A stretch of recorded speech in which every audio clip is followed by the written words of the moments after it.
Apa yang Eji lihat itu bisa mengubah karma, dan apa yang orang tentukan untuk perjalanan hidupnya itu bisa mengubah karma.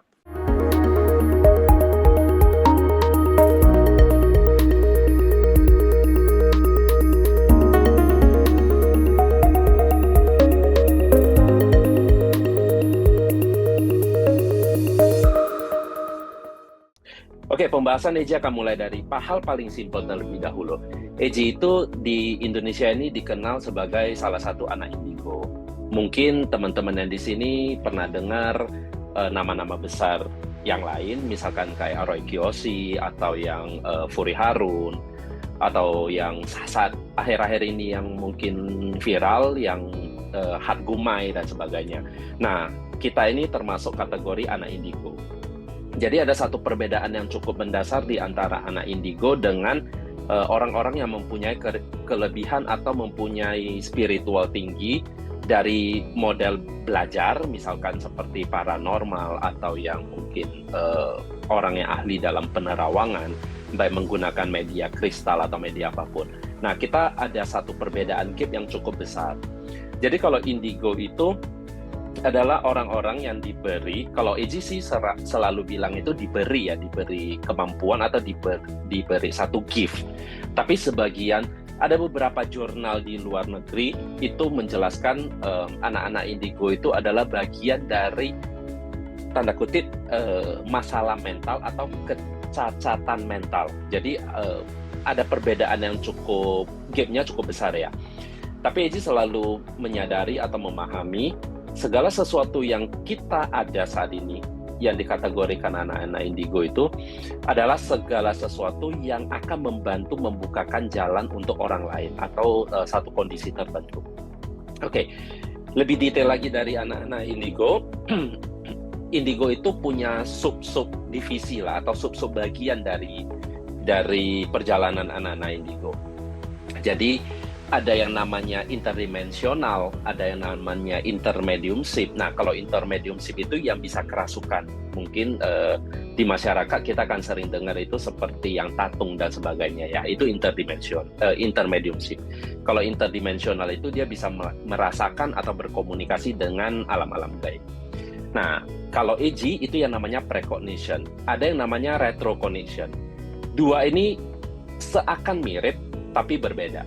Precognition itu adalah seseorang yang bisa merasakan gelombang-gelombang yang akan terjadi di kemudian hari atau ke depannya. Kalau retrocognition, dia bisa merasakan yang ke belakangnya. Oke, jadi ini ada poin yang cukup sangat boleh dibilang bertolak belakang, tapi terkadang disamain gitu ya. Nah, kalau yang precognition berarti itu ngelihat yang terjadi ke depan. Terjadi ke depan itu, tadi ada satu pertanyaan atau ada satu penjabaran yang cukup menarik. Apakah satu kejadian ke depan itu pasti atau tidak? Nah, ini kembali lagi ke anicanya ya. Apakah ini kekal atau tidak kekal, atau pasti atau tidak pasti terjadi? Di sudut pandang Eji sebagai anak indigo, segala sesuatu yang akan terjadi di depan itu pasti ada sebab dan akibatnya di belakang atau di awal sebelum itu terjadi. Contoh hal paling simpel. Di 2021 Januari, Eji ngerasakan akan terjadi sesuatu peristiwa besar, yaitu salah satu pesawat komersil akan ada mengalami kecelakaan. Yang Eji rasain itu adalah momentum kecelakaannya. Tapi Eji itu tidak bisa ngerasain siapa yang ada di dalam pesawatnya. Oke, jadi ini ada satu titik yang akan kita coba kaji nantinya. Eji bisa ngerasakan ada satu kejadian alam atau satu kejadian force major ataupun kecelakaan.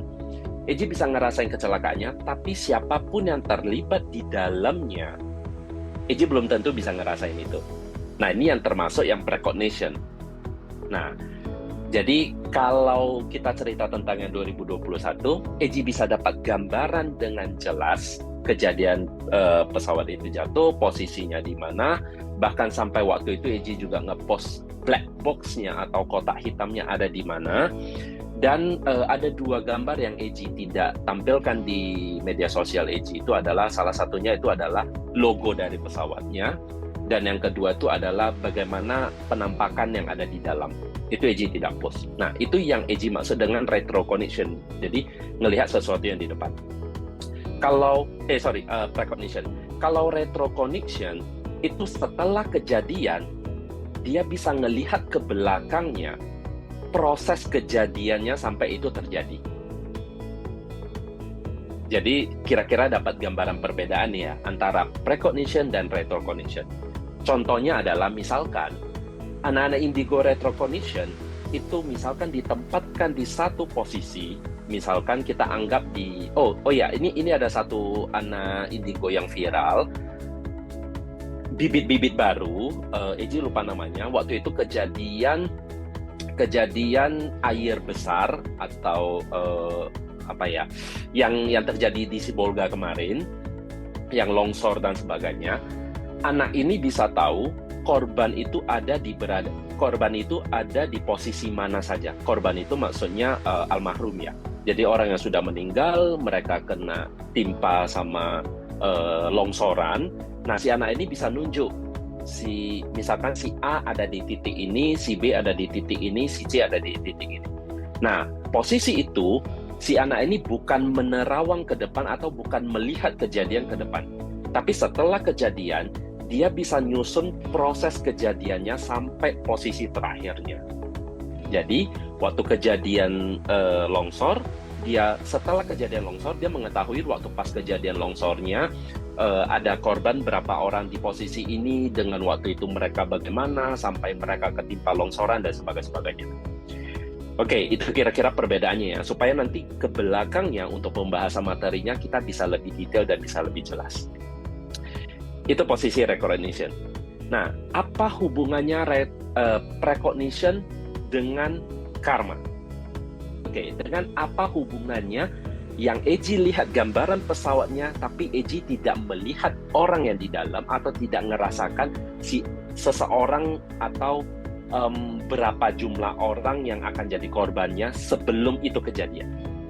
Oke, inilah yang poin yang paling penting. Karma itu apakah bisa diubah atau tidak?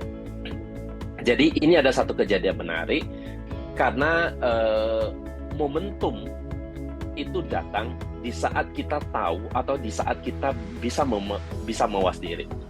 Setelah kejadian pesawat itu kurang lebih mungkin sekitaran 5 bulan atau 6 bulan kemudian, Eji ada ngelihat ada satu gelombang air yang cukup besar itu akan menghantam ke daratan, dan kondisionalnya itu bukan tsunami ya, tapi gelombang air besar yang akan menghantam ke daratan.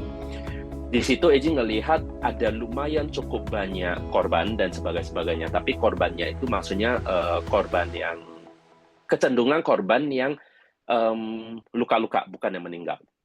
Nah, setelah Eji post, kalau Eji tidak salah itu sekitaran seminggu atau 2 minggu kemudian kejadian itu terjadi. Sampai akhirnya ada satu DM yang Eji terima, ada dari seseorang yang mengucapkan terima kasih karena dari postingannya Eji, beliau tidak jadi ke tempat itu. Padahal sesuai rencananya di minggu-minggu itu dan bahkan di hari itu, beliau akan menginap di salah satu hotel itu yang berada di pinggir pantai.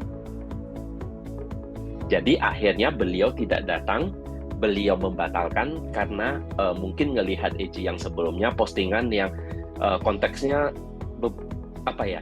terjadilah gitu ya. Jadi beliau jadi mawas diri, beliau tidak jadi datang di tempat itu. Jadi pertanyaannya adalah, seandainya kalau waktu itu Eji tidak ada postingan, ada kemungkinan beliau itu datang, beliau merupakan salah satu korban yang berada di sana. Oke, dapat benang merahnya ya. Benang merahnya adalah ada dengan momen kesadaran, dia mengubah karmanya. Kenapa Eji boleh bilang karma? Karena segala sesuatu yang terjadi pada hidup kita sesuai Buddhism atau agama Buddha kita itu adalah segala sesuatu itu pasti ada sebab dan pasti ada akibatnya. Berarti dengan sebab dia melihat Eji ada postingan, membuat dia mawas diri, membuat dia berdoa, dia mengubah karmanya. Beliau mengubah karmanya, menjadikan diri dia tidak berada di posisi.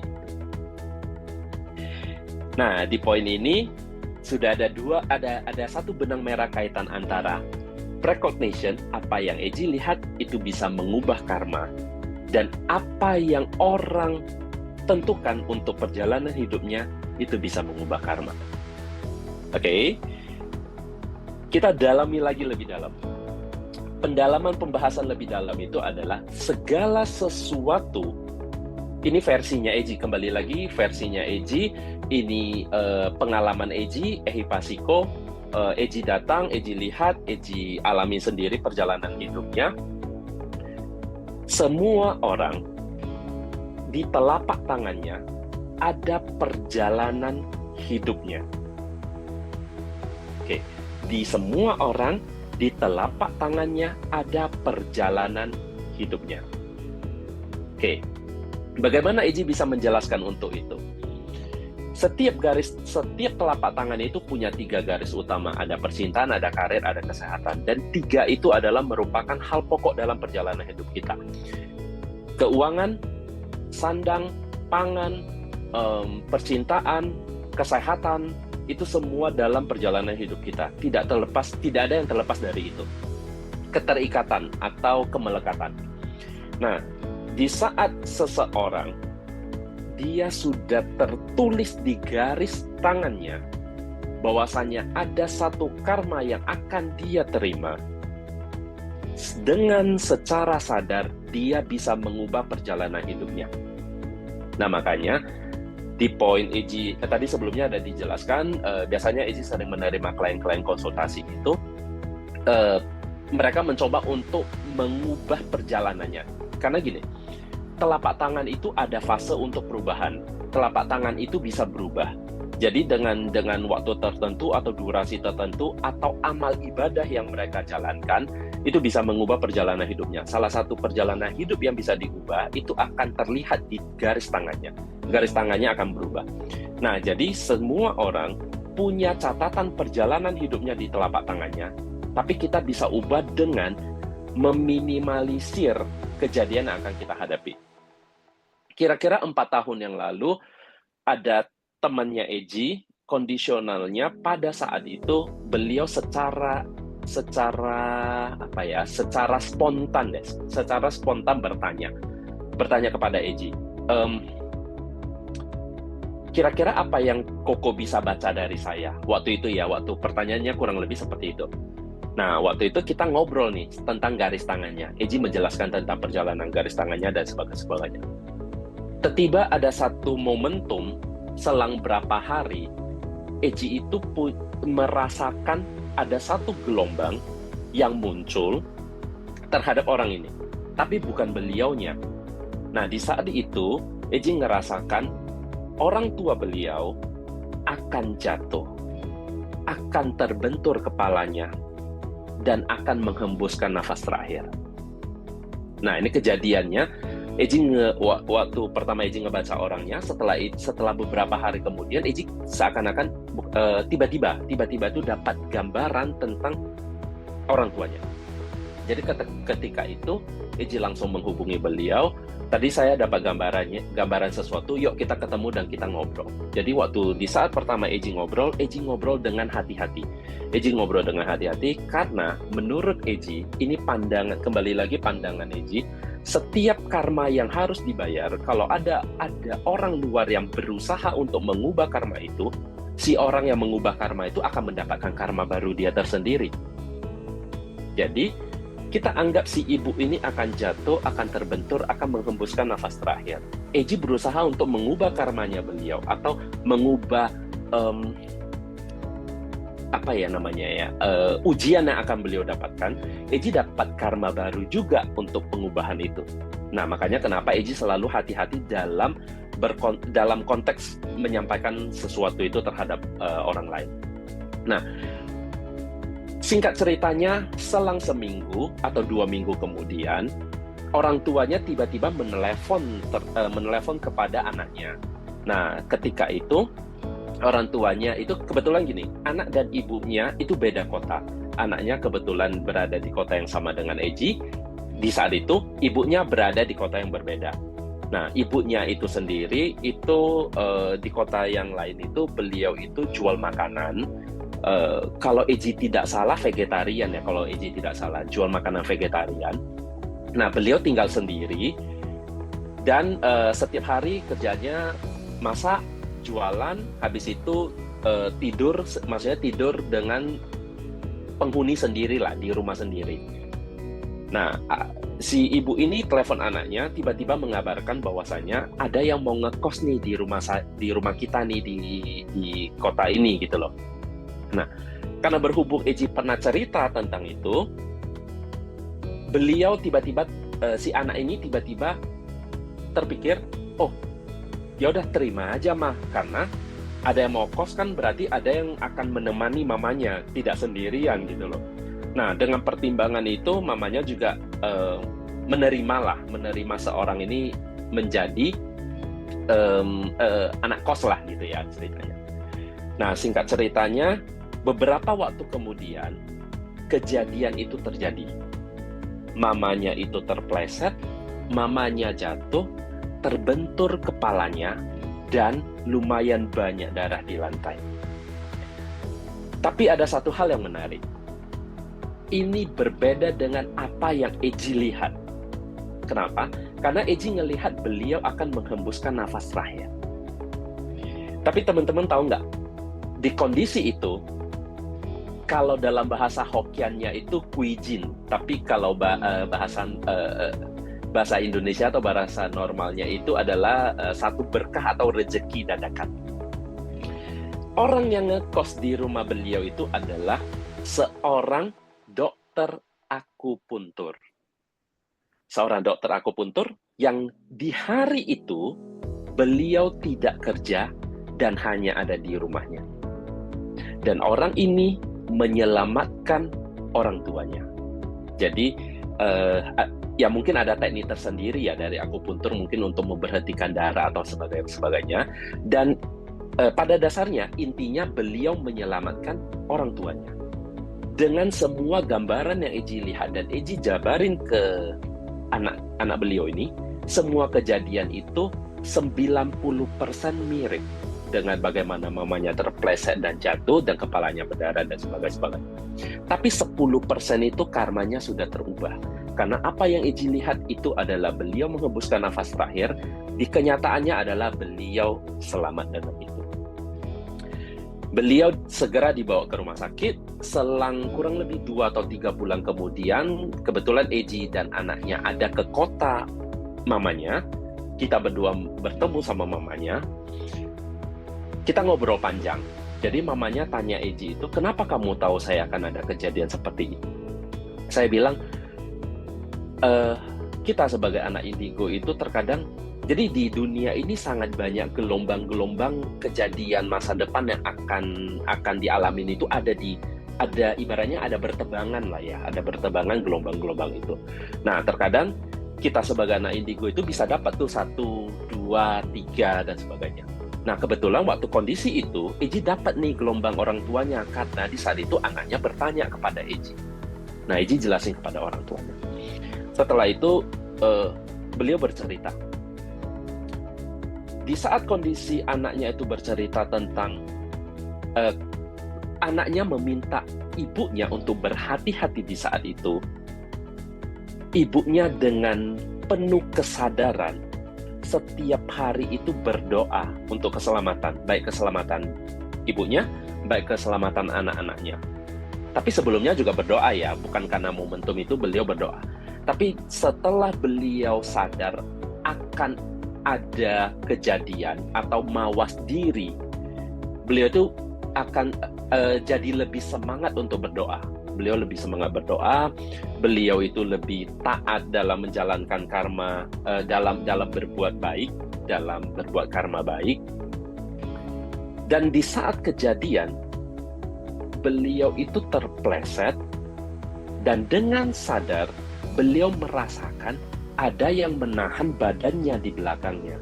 Jadi beliau tetap terjatuh, tapi ada yang menahan. Jadi otomatis benturannya tidak terlalu kuat seperti yang seharusnya. Nah, itu yang beliau, si ibunya ngerasain ya, ada yang menahan. Kalau menurut Eji, itu adalah karma baik yang beliau tanam.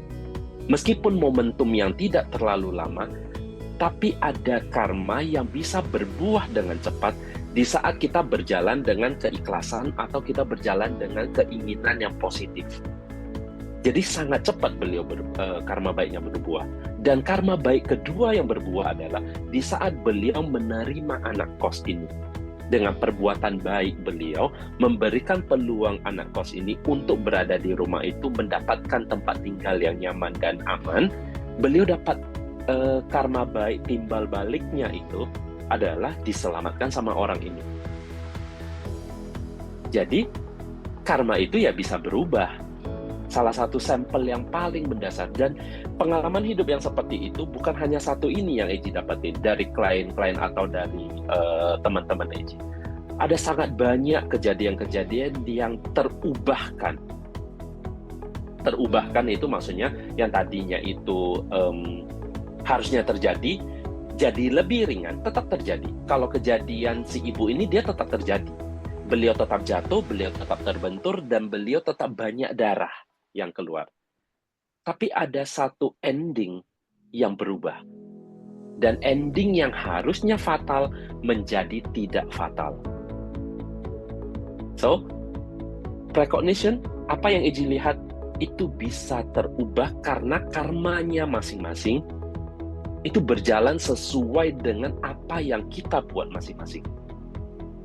Hari ini kalau kita tidak pernah berbuat baik, kita setiap, oh ya, ini ada satu cerita yang unik, ada satu cerita yang boleh dibilang sinkron lah ya sama perubahan gitu. Tapi banyak orang ini menganggap sesuatu yang aneh gitu ya. Ada orang berbuat jahat setiap hari, tapi beliau masih tetap mendapatkan sesuatu yang baik di dalam hidupnya. Apakah itu pengampunankah? Apakah itu segala sesuatu lah ya. Kenapa itu bisa terjadi? Padahal tadi ceritanya karma bisa berubah nih. Harusnya dia karma buruk, akhirnya harusnya buruk dong. Kenapa bisa jadi baik ya? Kalau misalkan, mohon maaf, kalau misalkan karmanya itu strict. Kalau dia berbuat jahat, udah pasti ada karma buruk yang akan dia dapat. Karma buruk atau karma jahat atau perbuatan jahat yang menghasilkan karma buruk itu adalah yang beliau buat di masa sekarang. Jadi kalau kita cerita tentang tumimba lahir, ini ada konektivitas lagi sama tumimba lahir. Bisa jadi di kehidupan sebelumnya beliau berbuat baik terus-terusan. Di kehidupan sekarang beliau ada perbuatan jahat, itu yang akan beliau dapatkan di kemudian hari, bukan di hari ini. Tapi yang beliau buat baik, itu berbuah di sekarang.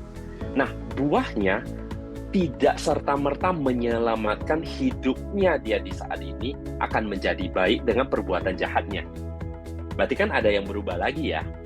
Ada yang berubah lagi, dia berbuat jahat, harusnya mendapatkan jahat, karena ada efek dari karma baik sebelumnya, baik mungkin di masa kehidupan tumimba lahir yang keberapa, berubah lagi, karma buruknya itu bisa jadi makin ringan, atau kalau persepsi Eji sampai detik ini tidak ada karma buruk yang bisa hilang secara nol.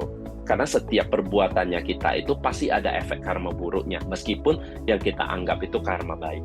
Nah, pasti akan ada efeknya.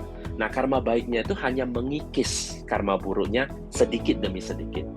So, kalau kita ngerasakan perjalanan hidup saat ini adalah perjalanan hidup yang buruk, selama ini kita sudah berbuat yang tidak baik, semua yang tidak buruk, maka berusahalah untuk memperbaiki karmanya itu sendiri. Dengan otomatis, perubahan-perubahan karmanya itu, ya kita berharap untuk bisa berbuah dengan cepat. Tapi kalaupun tidak bisa, setidaknya kita bisa menggantikan diri kita yang akan bertumimba lahir kemudian hari akan terjamin dengan kehidupan yang baik. Itu konektivitas yang Eji maksud. Jadi sesuai dengan temanya kita, apakah masa depan bisa berubah? Bisa. Itu dari persepsi pandangan Eji yang belajar Dharma, yang mengalami frekuensi-frekuensi tentang makhluk astral kah, atau tentang precognition kah, sesuatu kejadian akan terjadi di kemudian hari. Nah, jadi itu benang merahnya.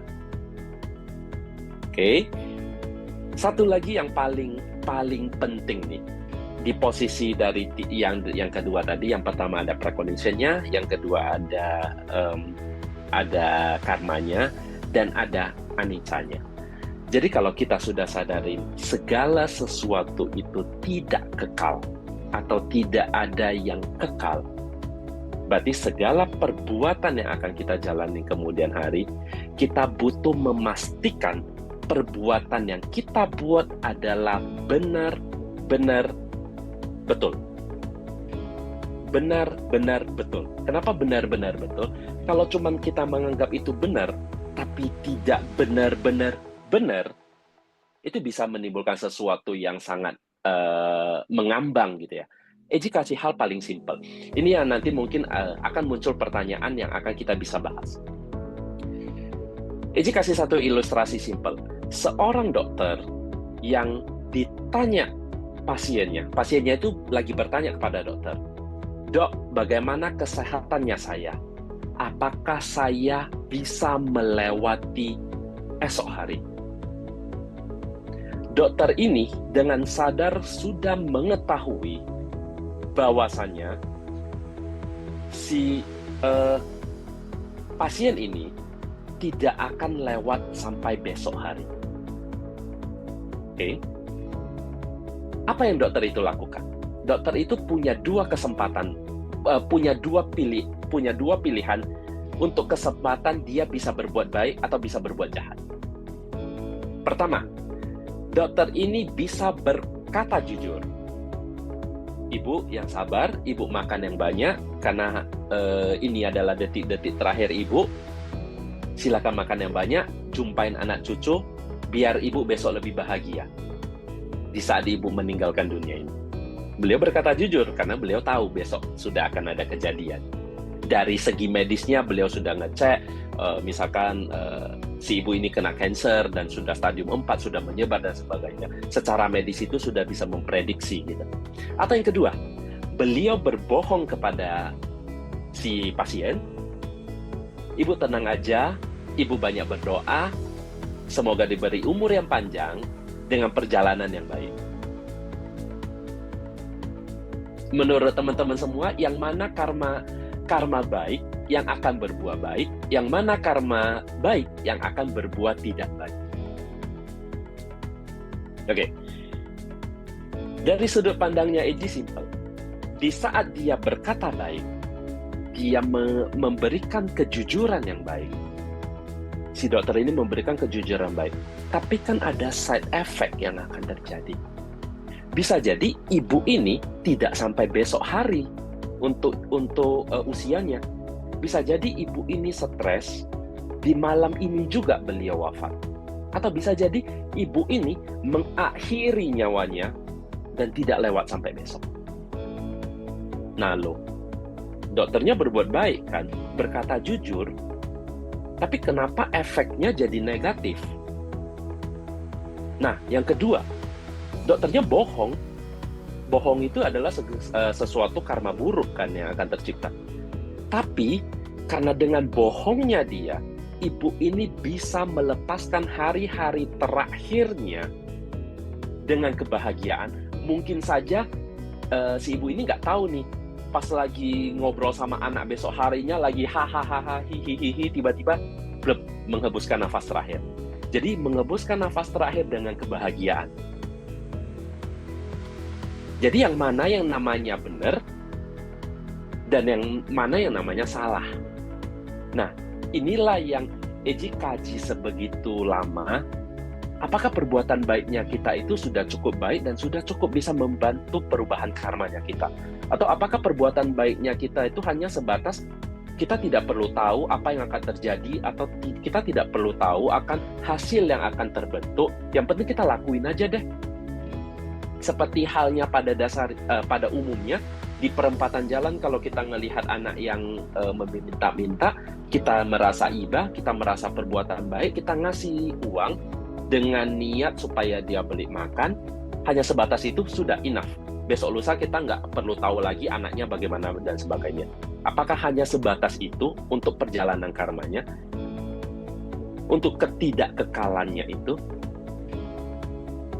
Kembali lagi dari sudut pandang Eji, semoga teman-teman yang mendengarkan beberapa sudut pandangnya Eji, kedepannya mungkin bisa lebih terbuka dalam segala sesuatu yang berhubungan tentang karma yang akan terbentuk dan sebagainya. Karena ini sangat penting, dan di semua klien Eji atau teman Eji selalu cerita tentang bagaimana kita harus menentukan hasil karma dari apa yang kita perbuat. Karena tidak segampang seperti tetangga pinjam pisau dan kita kasih pisau. Karena pisau itu bisa dua fungsi. Bisa saja dia untuk memotong sayur dan kita menambahkan karma baik karena beliau pergunakan secara baik, dan juga pisau itu juga bisa digunakan untuk melakukan sesuatu tindakan kejahatan. Dan karma buruk akan kita dapatkan bagian dari, meskipun kita tidak 100% dapatin karma buruk yang dia perbuat, karena si orang ini akan dapatin karma buruk yang lebih banyak karena dia melakukan satu tindakan ya, atau satu perbuatan. Tapi minimal sumber dasar pertamanya kan dari pisaunya kita, atau sumber dasarnya dari uangnya kita. Di saat kita ngasih anak kecil yang meminta di jalan, ternyata anak kecil itu misalkan membeli lem dan ngelem di pinggir jalan, atau membeli narkoboy dan beliau narkoboy, itu kan akan ada efek sampingnya di kitanya sebagai pemikiran perbuatan baik. Jadi kalau kita pahamin segala sesuatu perjalanannya itu tidak kekal atau tidak abadi, mulailah kita menanam segala sesuatu dengan sadar, kembali lagi dengan sadar, perbuatan yang kita buat, kita kaji kembali lagi, perbuatan baik yang kita buat atau perbuatan jahat yang kita buat, yang akan menghasilkan sesuatu yang baik. Karena ini mungkin nanti bisa jelasin lebih detail ya kalau tentang agama Buddhanya, tentang anicca-nya atau karmanya. Tapi di pandangannya Eji, segala sesuatu perbuatan itu harus dengan sangat kita itu mengkaji lebih detail, karena itu bisa merubah kehidupannya orang lagi ya. Kembali lagi, recognition-nya itu akan berubah, apa yang Eji lihat itu bisa berubah.